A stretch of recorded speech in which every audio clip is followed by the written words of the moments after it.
going to try to do my my audio visual here and stand up here and talk. First of all, I have to apologize for the picture.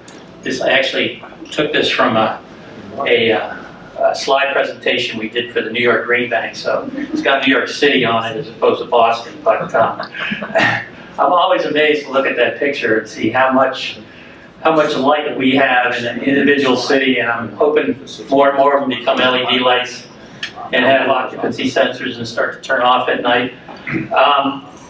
But I'm really here tonight to talk about energy as a service, and I'm going to do that through kind of the journey that we made at Renew Energy Partners, not Renewable. There's another company out there called Renewable Energy, so we don't like to get confused with them. But Renew Energy Partners... I just read what Kathy sent me. Throw her under the bus. So I kind of want to talk to you about the journey that got us to energy as a service, and then talk a little bit about the progress we've made to date, what we do and how we do it. And what's really, I was thrilled to have an opportunity to talk to everybody here today, because people in this room are really the group of people in New England that we like to partner with. And I'll get into that in a little bit. But so I'm really interested in getting feedback and meeting a lot of people today and hear what you do. But let's talk about energy as a service. And so the first question is, what is it? And we sat down, did a little brainstorming, and made up a list and said, once we got to about 10 of them, we finally said, let's stop throwing stuff on the list that some people think of as energy as a service. There's a whole plethora of different kinds of companies that provide energy as a service in one form or fashion. And some of them have been long-standing, some of them are relatively new to the marketplace. But I'll have to admit that we didn't start out at Renew. We didn't start out thinking about energy as a service at all. That wasn't how we got to where we are. And just a little background on Renew Energy. We're a company that formed about 4 years ago. A number of us have always been involved with energy and the environment, and we were focused on how we could play a part in driving energy efficiency, particularly in the commercial and industrial space. And that was driven by sort of these key takeaways. That globally, that buildings are responsible for 40% of the energy consumption, and 33% of CO2 emissions. And that's a big number. If you look at how it breaks out in the United States, the big sectors that you have in the U.S., buildings are the largest sector, and the largest component of buildings is the commercial and industrial sector. And that's kind of where we came at it from. One of our founders, Doug Foy, who some of you may know, was head of Conservation Law Foundation. He and I spent some time in state government together. And then he spent a lot of time working with municipalities, including New York City, trying to design energy efficiency programs for those organizations. And ran into the frustration that he and my partner and I really felt, which was that, particularly in the commercial industrial space, those building owners are very slow to adopt energy efficient technology. Very slow. And I continue to be amazed at every building I go in where they're running their 1970s Cleaver Brooks boiler. It's been around for 40 some odd years, and it doesn't look like they've maintained it in about that long. But we were frustrated with that, and we were saying, what can we do about it? How can we try to address that? And what are the barriers for those entities in particular for taking action? And we did a fair amount of research both sort of contemporaneous research and literature research, and really came to the conclusion that the primary barriers are two things.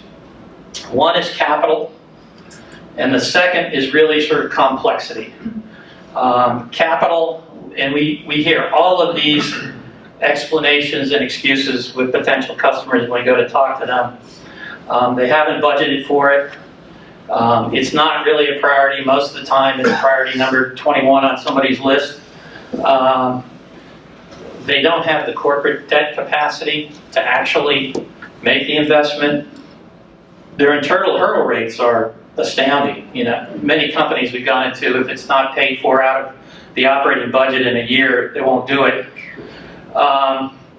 And you know, they tend to be larger investments, larger capital investments, so it requires, you know, commitment to get that capital. So that's kind of one side of the equation. The other side is really the complexity. Most of the time, this is not somebody's core activity. Their business is something else. So they can get befuddled by what is a growing and complicated environment for energy services, energy equipment, technology, software. And so a lot of times we run into guys who basically just thrown up their hands and said it's easier to do nothing.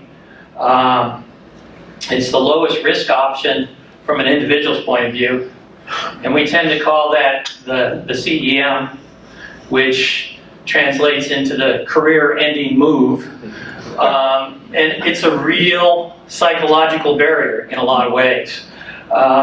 You know, people just don't want to be the first one to take that maybe creative step and don't want to put their head up, basically. And then, of course, we've all heard about this, the uncertainty as to whether the savings themselves will materialize. While we were doing our research, we ran across this little survey that was done in Buildings Magazine, which I thought was interesting in that, you know, this was a survey that asked what are the most difficult obstacles in your organization's implementation of an energy conservation project. And the big red bar is the initial cost. That's the capital issue. And you can see there's a lot of other smaller competing issues. And I have to say, when we first started, we were focused on the complexity on the capital issue. But a lot of these other issues can come up and bite you as well. It's not quite as simple as trying to solve just those two issues.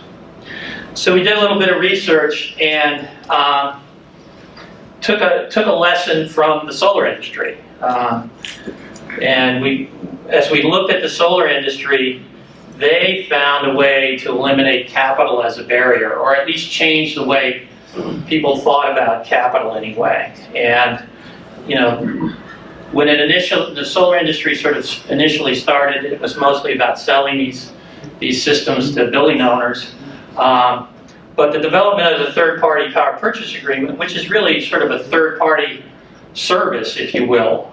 You're selling energy to them, but you're basically running the system, and all they're doing is buying what's coming out of the meter. That really changed the nature of the solar industry, and this is a few years old now, but this was really telling in that, you know, if you go back to first quarter of 2009, we took 4 different states, California, Arizona, Colorado, Massachusetts, sort of looked at the percentage of third-party owned systems for solar projects. And you can see as you hit 2010 or so, it really started to ramp up, and it really started to drive the business on the solar side. And you know, it's not a new model. Power purchase agreements have been done for a long time, but it was new to this particular industry. And we sort of took our lesson from that. And after having done all of that research, we went to really ask the question, so how do we get building owners to take action now? And I should say that we came at this from a mission-driven sort of perspective. Our mission was to try to say, how do we get people to adopt energy efficiency as quickly as possible and drive the reduction in carbon to have an impact on climate change. That is really how we sort of came at this initially. And so our effort was to say, how do we get people to act now? Not a year from now, not 2 years from now. How do we get them to act now? So we spent a little time sort of discussing that and thought about our ideal solution, which was, and this is as simple as we were when we started here. We'll do it all for you. So we'll do the project development, we'll do a turnkey, we'll design, build, commission, monitor, maintain, and optimize. We'll pay for it all for you. We'll bring all the capital to the table. And you'll pay us for the services or the savings, or however you want to look at this. People think of this as a shared savings model at some level, as they are delivered. It's not quite that simple. The devil is definitely in the details, but it definitely can be transformative, and we've begun to make, I think, some pretty good inroads on this. And so we developed our own model called a Renew It Now approach through a third-party model, which is an energy service agreement. And we didn't call it an energy service, we didn't call it an energy as a service back then. We called it an energy service agreement. We thought of it sort of maybe a little bit more as infrastructure as a service, but I think it falls into that big category of energy as a service. And primarily what we do is we fund the projects, we own the assets, we, through strategic partners, and that's kind of what I'm thinking about, this group of people here. A lot of players here, people we've worked with before, we're working with now, and people we'd like to work with in the future. We don't do any design, we don't do any construction management, we don't do any of that. We don't do any operational maintenance. We actually work through partners to do that.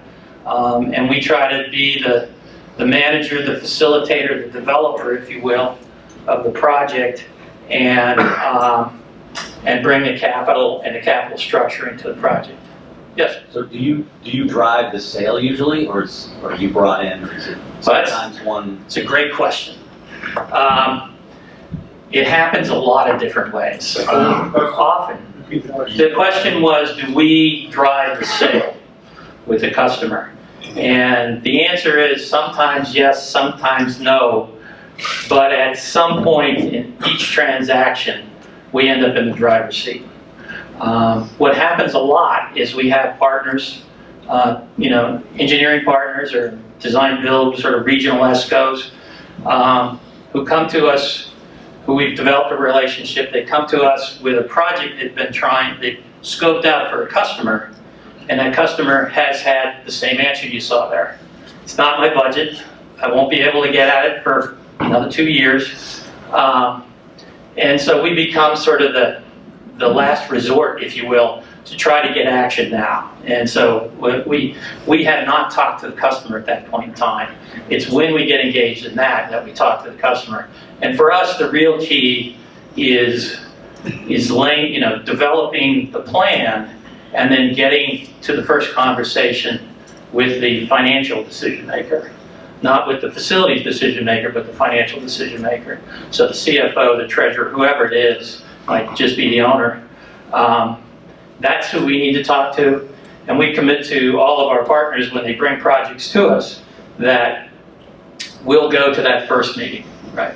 If it's in New York or Pennsylvania or wherever it is, we want to be at that first meeting. Because it's a different language, it's a different conversation, and we want to make sure we're there to respond to all the questions that come up. And we've been through it many, many times now, and there are all kinds of different questions that come up. And from our perspective, we just feel that the customer will be better off because he'll get the answers he's looking for, and we have an opportunity to establish a trust and a relationship with the customer, and we can answer his questions. Sometimes we actually go the other way, in that we got introduced to a customer, and so we'll start working with a customer right off, and we'll pull a strategic partner in to be part of that. Maybe they do the initial audit, whatever it is, to be a part of that team for that particular customer as well. So So it depends on the project. It goes both ways, basically.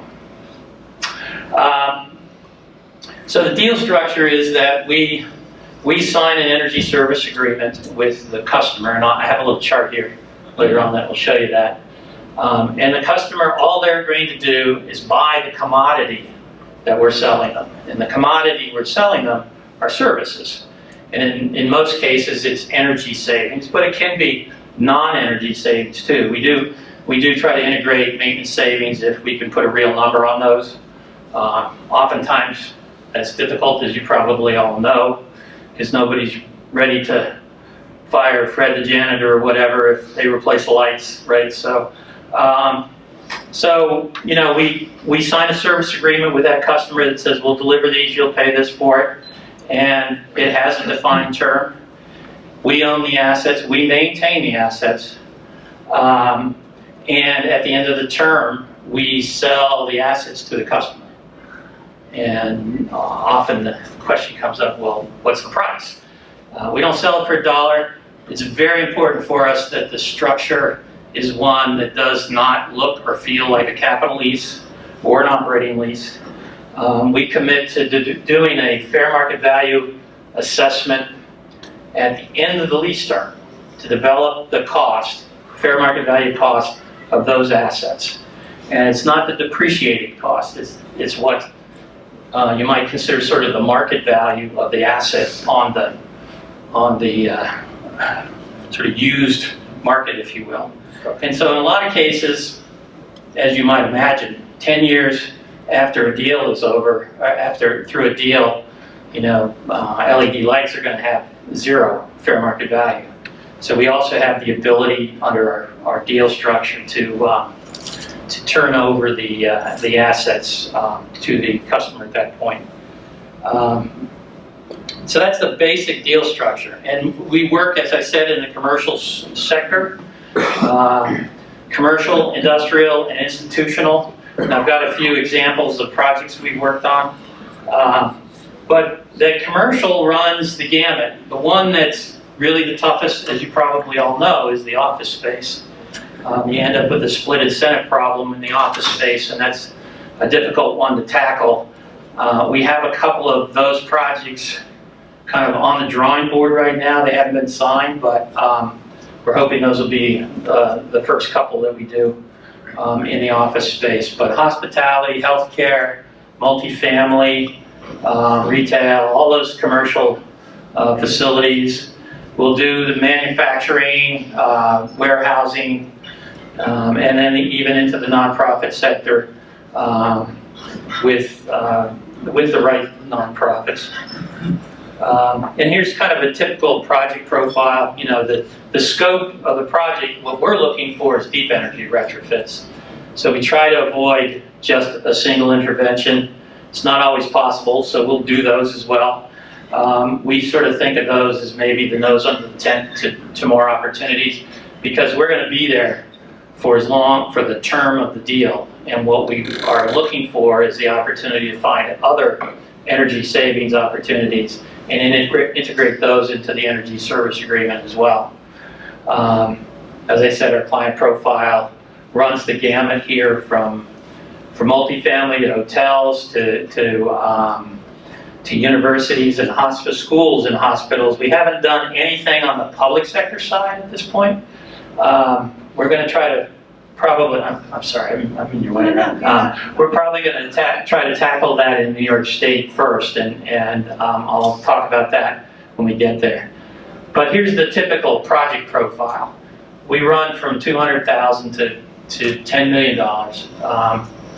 It's generally a term that's 6 to 10 years, and you know it's hard to put a real number on the payback, but the simple payback we generally work from 5 years and under.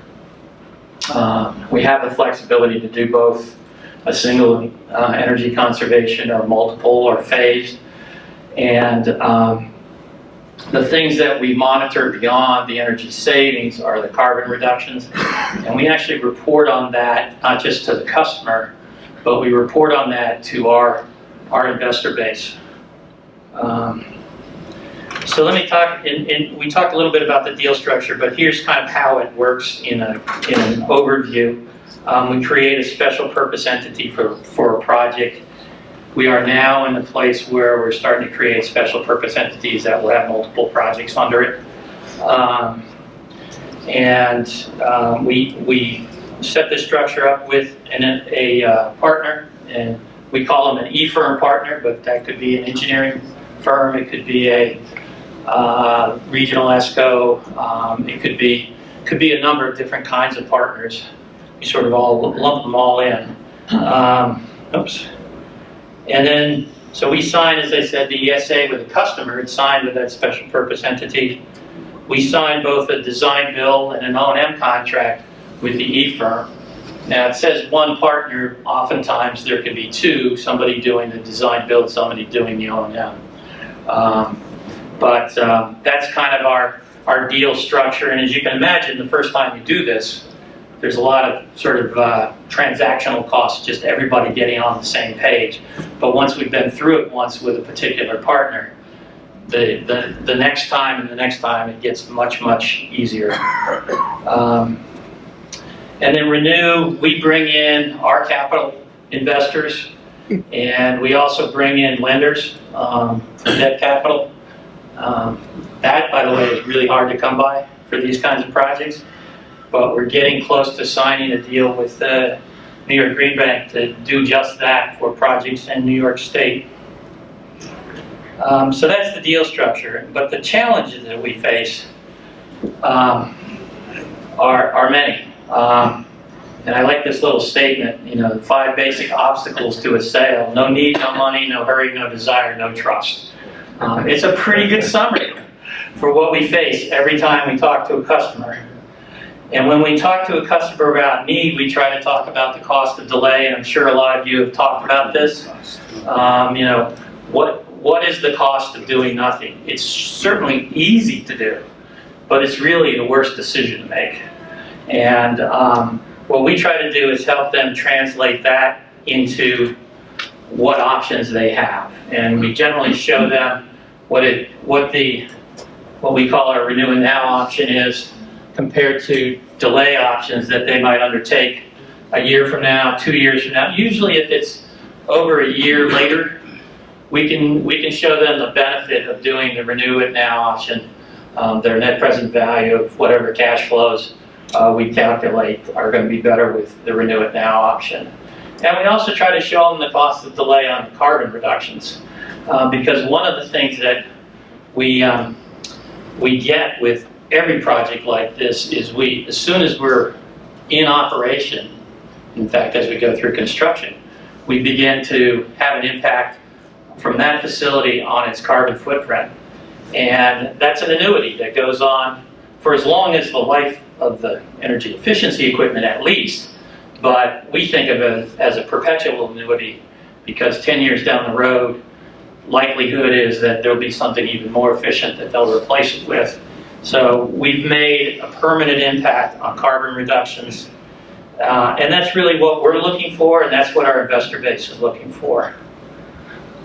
No capital, well, we supply the capital. We provide the capital.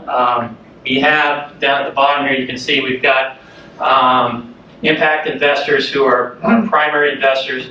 They tend to be family offices. And they tend to be run by people who are looking to take a slice of their capital and obviously get a return on it, but do it in a way that they're having an impact on climate change and on growing the green and the clean economy, if you will. So we report on all of those as part of our quarterly reports to our investors as well. So we developed a pool of about $50 million for our commercial industrial projects. We also developed a little pilot program with the help of a local nonprofit here and the support of National Grid and Eversource. It's about $750,000, and it was designed to just pilot this kind of approach in much smaller quantities, smaller project sizes, $20,000 to $30,000, in nonprofit organizations. So we're trying to bring that to nonprofit organizations. And we brought that pool of capital is a different pool of investors than the C&I pool. So, no hurry, no desire. You know, the hurry is really, from their perspective, it's about the lost opportunity cost, the cost of delay. But it's also about the impact on the planet. It's about taking action to create perpetual carbon reductions. And it's about supporting the emerging economy on the clean energy side, if you will. So those are all things that, you know, an individual building owner may not buy into all three of these things, but all three of these things are things that happen if we can get people to take action now. And certainly, from a building owner's point of view, at least the top line is a direct impact on his business economics. And then building trust, which is, we find, very important to do.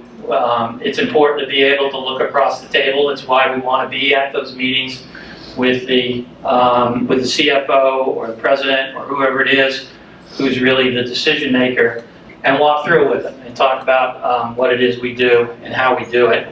And we provide, we sort of try to articulate the list of services that are part of the deal structure that we provide. And I won't go through them all now, but we can talk about that later. Because I wanted to jump, and people have asked, so how's it going? And we feel that building trust, you've got to do it on a project-by-project basis. And I wanted to give you some examples of projects we've done. And every project in different sector has its little quirks. And what we found is that we need to develop for individual customer sectors sort of a playbook and be able to address the specific concerns of customers. But these are some interesting projects we've done. We had a couple of large warehouses that we wrote an energy service agreement to. We did the capital upgrades. Through the sale process, the interesting thing was that their issue was they had plenty of capital, except they didn't want to spend it on this. They had a lot of capital, and what they wanted to do was buy more warehouses. So they had that sort of overarching issue, and then they had sort of the parallel issue, which I really call the qualitative benefits here. They had a worker safety problem, and they really had a customer problem because they were a contract warehousing facility, and they had people visiting these facilities all the time who were customers, and the place was looking worse and worse. Nobody could see anything. They had all high bay fluorescents.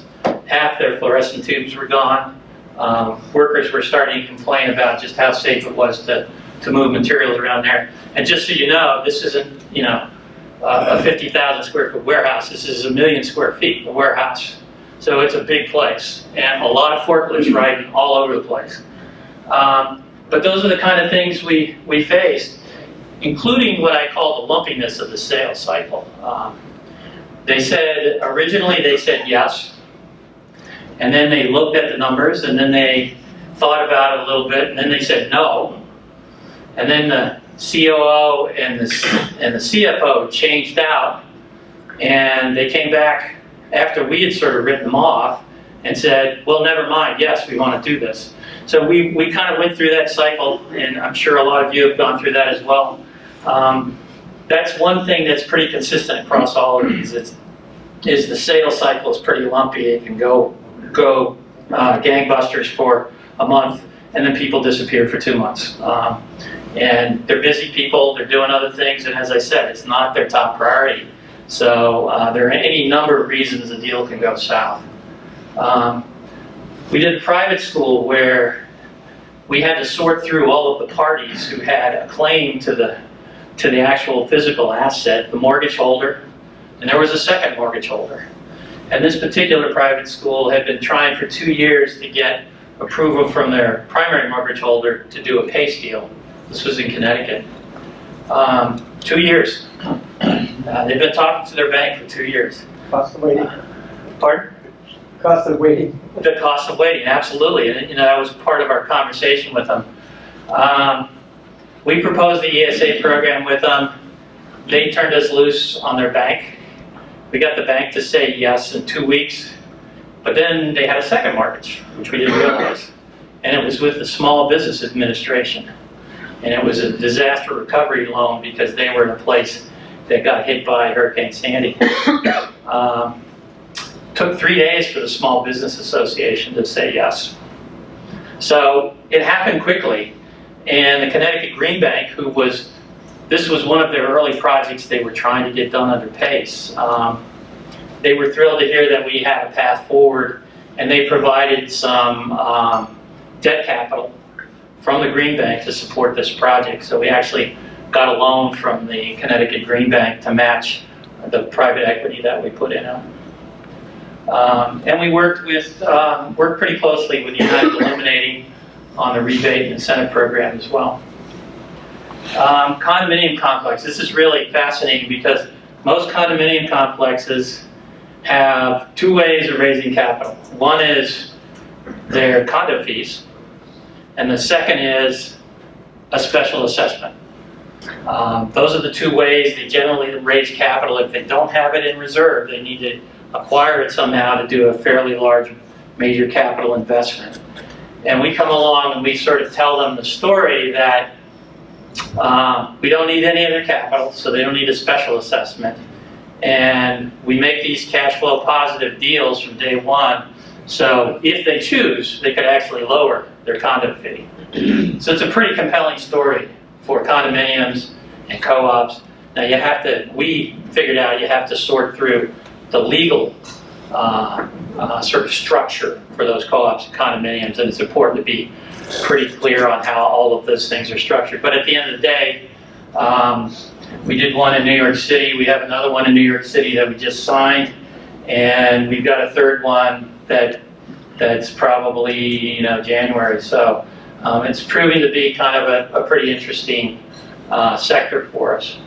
Community center, we worked closely with the Cambridge YMCA and did a project over there with, I don't know if anybody is here from Rise Engineering, but they were our partner on that project. Oh yes. And we brought that model to the YMCA and it worked very well. And we're discussing other projects at other YMCAs, tapping into our pilot program funds. We think we have plenty of opportunity to grow that fund, given how successful it's been. Manufacturing facilities. We'd really like to get into the process stuff on manufacturing facilities. We've got a manufacturing facility, actually have 2 now, that we're doing the building, the lights, the heat, that kind of stuff. But we sort of think of that as the nose under the tent, with an opportunity to try to tackle some of their process lines, because that's where a lot of the energy intensity is. And we're looking forward to sort of proving that model out. We haven't got there yet, but we're looking forward to proving that out. A few things that are in development that we continue to sort of grow as sort of energy as a service. Combined heat and power. It's something we've talked about, but we've got a couple of projects now that are kind of on the drawing board. And so that becomes sort of the PPA approach as opposed to the power purchase agreement approach, as opposed to the ESA. Interesting thing about this project, though, at least the first one we have, is that it combines combined heat and power with energy efficiency retrofits and with commodity purchasing, sort of providing firm pricing for the fuel for the combined heat and power equipment. So, and I think it's one of the benefits we have is that some of the partners we work with, we can bring all of these things to the table at one time, as opposed to other options that they might have that are just one CHP unit in one building kind of thing. Energy plans, we've begun to talk to customers about changing their thought process about their energy plans, where they might have a 5 or 10 year implementation plan, we'd like to take those plans and make them 1 or 2 year implementation plans and take the capital and complexity piece of it off the table and try to make this a strategic decision. And in a number of these places, we've talked to some private universities. They have objectives that are sustainability objectives and carbon reduction objectives, as well as just their ongoing utility costs. And so this has some real appeal in some of those sectors.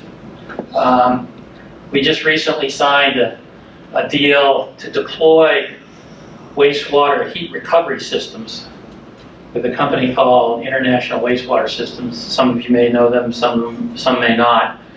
But what we've committed to do is to fund the deployment of about 1,000 of these units over the next 5 years in California, and do it through a modified version of the power purchase agreement, the thermal energy purchase agreement, so that the provider of the technology can walk into a customer and say, all we need you to do is sign, here's the pricing for the thermal energy, we'll take care of everything else.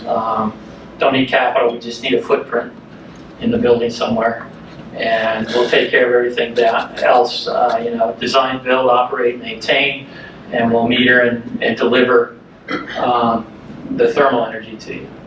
So we're really excited about that. It's kind of a new program, and we're trying to get it off the ground next, sort of the first quarter next year. Again, it's sort of energy as a service. Again, we're just delivering thermal energy to the customer. We're trying to take the complexity and the need to own the assets kind of off the table for them.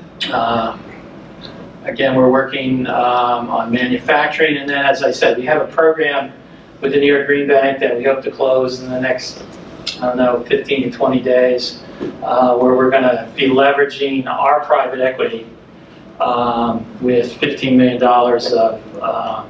of New York Green Bank debt in a credit facility with the New York Green Bank, which will double our pool and make us, or give us the ability to deploy $30 million in the state of New York as a starting point. If we're successful, which we expect to be, we think there's a lot more, both capital, equity capital, and debt available to expand a program like that. So that kind of gives you a sense of what we're doing. I've got a couple of graphs here. I don't know if it's worth really spending too much time on this, but this is sort of this comprehensive ESA and power purchase agreement for a multifamily project. The big blue line is sort of their projected utility costs, and the combination of the orange and the blue is kind of their new operating costs going forward in this project. We tend to give each customer a chart like this so they can sort of visualize what we're really talking about. This was interesting because this is one where a private university had 6 laboratory science buildings that they wanted to retrofit demand control validation systems into, and they had that sort of planned over 12 years. And we went back to them and said, let us do it in 3, right? If we can physically get it done in 3, we'll fund it. We don't need any capital. It was a $14 million investment, and this is kind of how your energy service payments would look. We would take 3 years to deploy, and your energy service payments look like this, and then they drop off as the term drops off, and you begin. The blue is kind of their savings. You begin to keep all of the savings, but for the ongoing maintenance of the system itself. We're still talking about this one. We haven't got there yet. Just another example. This was a laboratory upgrade. So just to summarize, our sort of energy as a service, we do walk into a customer and talk about doing it now, because that's really our primary objective, is to get something done now. No upfront capital, use the savings to pay for the energy service payments going forward. They have an immediate reduction in their operating expense. This tends to be mostly off balance sheet, Although we do run into the occasional CFO who waffles a little bit and said, well, I don't really care that much, maybe I'll put it on the balance sheet. We provide the full, maintenance services over the term of the ESA. It gives them the opportunity to upgrade really obsolete and failing equipment. And by reducing their energy use, we explain that it's basically a hedge against the growth in utility costs. The stuff you don't use, you're never going to see the volatility around that. We have a fixed price with a fixed escalator on the energy service agreement. So one thing I should say is we don't take commodity risk. So we're not taking pricing risk on the actual kilowatt hours or therms. We believe that the customer has the exposure to that risk right now. And what we're doing is eliminating how many kilowatt hours of therms they have to pay for, but our investors are not really on board with taking commodity risk. Yes? What methodology are you using to show your savings? Depends. We have, we use standard sort of IP, MVP protocols. We always have it's an interesting conversation with customers because the different kinds of monitoring and performance come at a cost.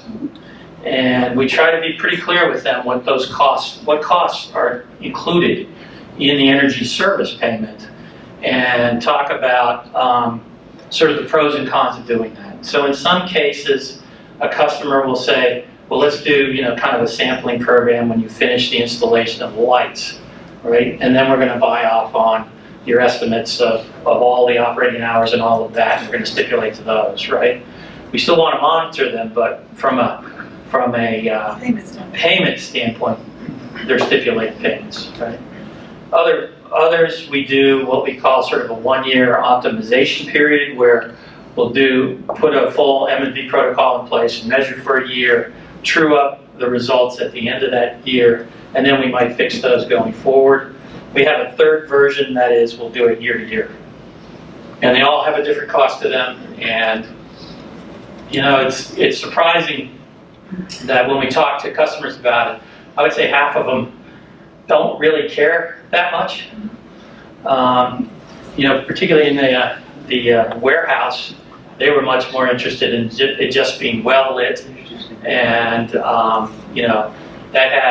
that had all LED lights in it with occupancy control, and it had controls that turn the levels down in the main aisles, and that was what was more important to them. So they weren't as interested in spending too much money sort of proving the actual savings.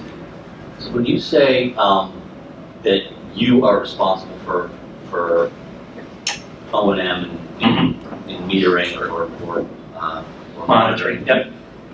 Do you actually do that? Yep. RISE does that, or do you? No, we do that. We do the monitoring. We actually work with our partner to say, how are we going to get the data? We have a dashboard system that we try to bring everything to. How are we going to get that data in? How are we going to monitor it? How are we going to do it? We might actually have a partner do that for us for the first year for doing a full M&V protocol. But we always try to bring the data back to our sort of home run, if you will, our control room. So we've got every project that we've got a window into it, if you will. And we're still, I would say, evaluating the different software solutions for that too. Nothing's sort of proven to be the exact right solution, and we tend to run this gamut where you do a $200,000 project, you don't want to spend $20,000 for monitoring on an annual basis or something like that.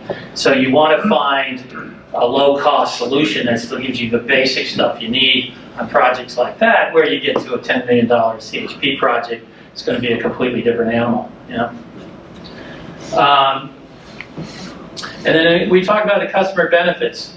A lot of these customers can think about selling their facilities at some point in time, and so they want to know what happens in that event. we always give them the option to assign the deal to the new buyer or just to buy the deal out. So they have purchase option. They have the fair market value buyout at the end of the term. We also say if we get to the end of the term and the fair market value is something you don't want to expend at that point in time, we'll rewrite the ESA based on that value, and we'll put another 5-year term or 3-year term or whatever it is in place on that fair market value. And then, of course, we're looking for additional savings opportunities at each facility and at other facilities the customer may own.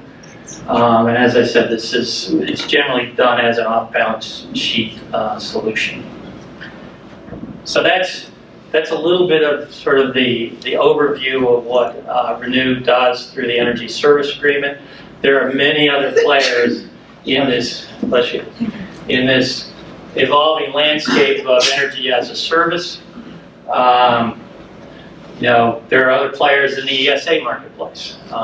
People may have heard of Sky Energy or Metris Energy. Sky Energy actually did a fairly good sized building down in New York City. Forget the building number now, but they ran into a problem where a lot of the stuff they did was equipment down in the basement, and then they got 3/4 of the way through construction and Sandy hit and flooded everything. So you know how long ago that was. They still haven't got to commercial operation on the Energy Service Agreement yet. So there are risks, and you know those are risks that our investors are aware of, and it's part of the deal structure that we sort of take on here. There's all kinds of new stuff coming out too. I heard somebody, was it Richard? You were talking about battery storage. I've talked to the guys at STEM. There's many of those guys out there, but you know they're not selling you hardware or software, right? They're selling it as a service, right? Ran across this refrigeration battery, right? They're selling it as a service, not as hardware and software. More and more of this is starting to happen, which is probably confusing people even more. But again, this wastewater heat recovery system, we're selling that as a service, if you will. So these are developing, and every time you turn around, there's another new technology or a new idea or approach on the marketplace that's really trying to tap into this. And the vast array of software providers is unbelievable. Our challenge is really trying to figure out what's the right solution and how long will they be around.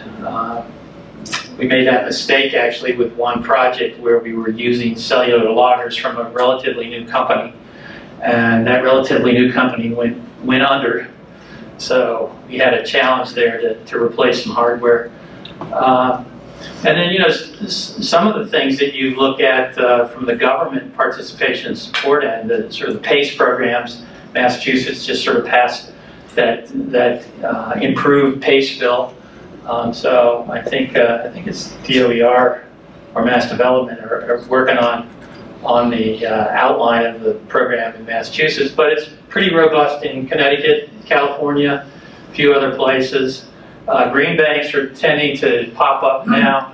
In fact, in New York, they took a lot of the systems benefit charges that used to go to energy efficiency programs and they directed them to the New York Green Bank.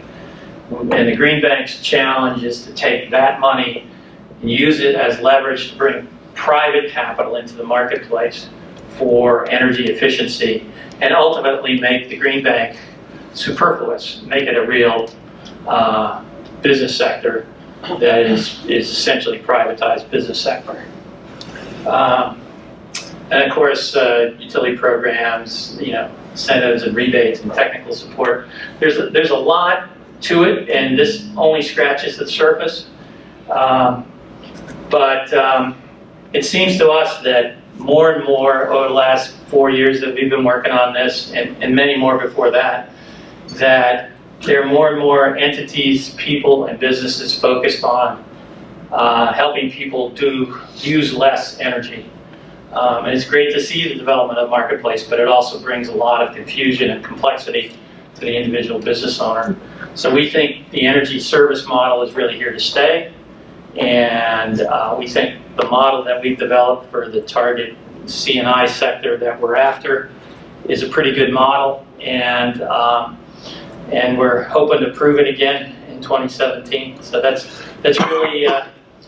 really what I wanted to sort of share with you on this energy as a service model, and I'd love to take any questions or comments. Yes? A couple of points.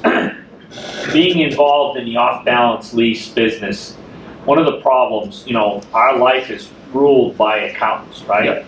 So when we say the fair market value, if you're doing lighting, you're doing something that has no value at the end, that's understandable. Mm-hmm. But you put chillers in, you put boilers in, those have 15, 20-year life expectancy. Most financial people are going to be looking at a value that they're going to carry as a future liability, okay? That they're going to, maybe not in the beginning, but at some point, right? They're going to have to understand they got to cut a check to you in year 10. So if you could talk about that, and then in the same light, the maintenance of this equipment. Yeah. So if you put a chiller or a boiler in, one of the worst things we see is, we're in the energy business, we put a chiller or a boiler in. Nobody maintains it. So after year 3 or 4, the efficiency goes to hell. Your whole pro forma goes to hell. Mm-hmm. So if you could talk about those two items. Yep. So let's talk about the fair market value. We do have sort of established approach on how we establish that, right? But remember that from an accounting point of view, we're carrying the asset. So the only sort of wild card for the accountant from the customer side is, what is that fair market value going to be? We give them an estimate at the beginning. We think it's going to be around this. We can't lock it down. It changes the nature of the accounting structure. We tell them how we're going to evaluate it, and that's a bit of sort of the risk they take on their end, right? But it's not a calculation that's a depreciated value calculation. It's, okay, if I took that chiller and removed it, right? Could I sell it on the marketplace somewhere as a used chiller? Would somebody buy it? What kind of value can we put on it? There are organizations that spend their life thinking about these things, and we try to use sort of a methodology to do that. And frankly, we tell our customers that we don't spend a lot of time worrying about that number, because it's not in our return calculations. If it all goes to zero, we kind of assume it's all going to go to zero at some point, right? That's how we think about it. So we do have that conversation often, but that's how we sort of talk about it and explain it. And so far, we've gotten everybody to buy into it. So that seems to have worked okay. From a maintenance point of view, that's why we want to do the maintenance, right? So we develop a maintenance program that includes the preventive maintenance for the equipment we install. We price that right into the ESA. So part of the cash flow coming from the energy service price or payment is going to fund that ongoing preventive maintenance. And we also create a maintenance reserve fund as well. So we're very careful about that, and that the onus falls on us to do the asset management on that, to make sure that the contractors that we hire to do those kinds of things get out there, they do it, they issue a report, we identify if there are any problems. And to the extent that they're bigger systems, one of the things we're trying to expand into is to get more predictive sort of analysis and reporting on those systems too. So we don't find a problem 6 months down the road that we're trying to find them as they go. So, but we do try to build all of that into the overall pro forma and into the pricing. And so when a customer looks at the pricing, they may initially say, well, that's a big number. But it really isn't, because they're not paying for the maintenance, right? We're paying for the maintenance, and we try to help break that out for them and see how that works. You look at their last year's maintenance and say, we're taking that away from you. We try to, right? But often what they tell us is, okay, yeah, contractors, okay, that's fair game, right? But if it's Jim, the facilities guy, we're not firing Jim, the facilities guy, so we're not gonna take any credit for the cost savings for labor there, right? Jim's gonna do something else. So that's the kind of conversation we get into about, maintenance. Yes? From the customer's point of view, what are the pros and cons of Renew Energy Partners owning the asset? Well, I think the pros we just talked about. We're going to make sure it's maintained and it's operating. Part of our commitment to the owner is we're going to try to make sure that it's optimized and continues to run, not just when we go in service, but throughout the full term of the deal. We monitored for the full term of the deal. But isn't that, the traditional energy savings performance contract, the customer owns the asset, but the ESCO maintains it? Mhm. So I just. Well, it's on the customer's books, right? But what is, I don't know, I get the bucks. The advantage is So- that for, I'm sorry, go ahead. No, go ahead. I think you got the answer.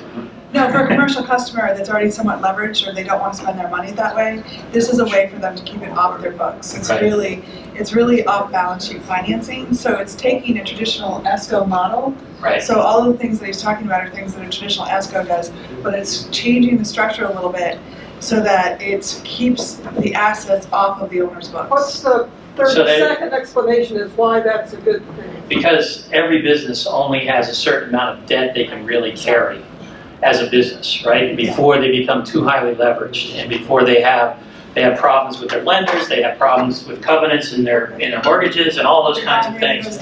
So they very carefully manage the debt on their balance sheet. And this is a way, because what we're doing is we're reducing their operating costs to pay for it.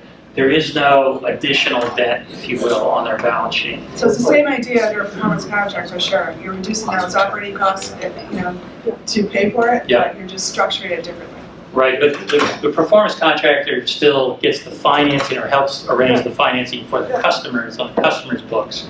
So it's a different structure than what we're talking about. Kind of like my copier agreement, I get a free copier, I just got a paper page. Yeah. That's it, pretty much, right? It's pretty much like that, yeah. And they just come in whenever the thing breaks down and fix it. Yeah, unfortunately, we didn't look at the copier thing first, we looked at the solar. Yes. What's a copy? Two questions. Can the corporation do accrual accounting, or do they have to do some sort of lease or other type of accounting? This is operating expense, it's an operating expense, so it's on their operating budget. So they get a bill, they treat it just like their utility bill. Next. And the second question, in the renewable market, there's such a thing called a tax equity investor, where they invest 40% of the project and reap 100% of the tax. Investment tax credit, yeah. Can you also use that type of investor? We can. We would love to do solar. We don't really have, we've got one tax equity investor, but he needs a very large portfolio to do it. So we haven't really been able to tackle the ones we've run across, which happen to be in the sort of the half to full megawatt sort of range, even 250 kilowatts. We just haven't had the tax equity investor. And to make a solar deal where you've got to monetize the investment tax credit, right? And in fact, we will be trying to monetize the investment tax credit on the CHP system. It's 10%, it's not 30%, but it's important to try to get all of those economics in there because that's what makes the deal work. But we continue to look for tax equity investors. Yes? On the product partners, if the savings don't accrue or they aren't realizing the savings, who's responsible? Do you hold the partner responsible there? Well, it obviously depends on what our M&V commitment is to the customer. If it's stipulated, obviously commissioning, the system needs to work as designed, it needs to perform as designed, so that's all on the partner, right? If there's a performance guarantee involved, we'll work with the partner on that. Sometimes they can do it as a performance guarantee on balance sheet. We have explored the ability to bring in insurance products to cover that as well. They happen to be crazy expensive, right? Which is what we also explain to the customer oftentimes is that, in order to de-risk this deal a little bit. We'll bring in some, performance guarantee insurance, but it's not without cost. Yeah. So, change costs. Okay. Thank you very much. I appreciate you guys, your attention for this long period of time.